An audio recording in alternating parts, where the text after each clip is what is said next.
vida é cheia de perguntas que eu não posso responder. Há tantas coisas que acontecem que nem sempre entendo o porquê. Sentimentos de temores sobre mim, aflições que mais parecem não ter fim, surpresas de um caminho que ainda não trilhei. No meio dessa tempestade pude então ouvir a tua voz, que veio como uma brisa sussurrando em meu coração, acalmando minhas dores e emoções, dissipando tempestades, furacões.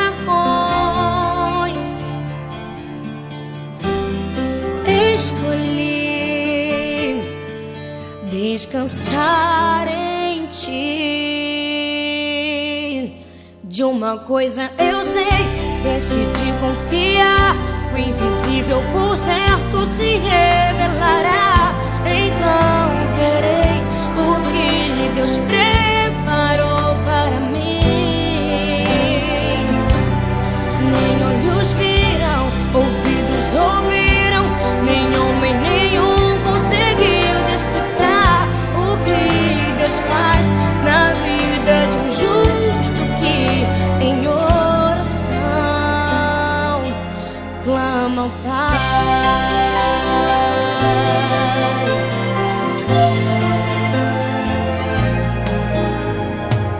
No meio dessa tempestade pude então ouvir a tua voz, que veio como uma brisa sussurrando em meu coração,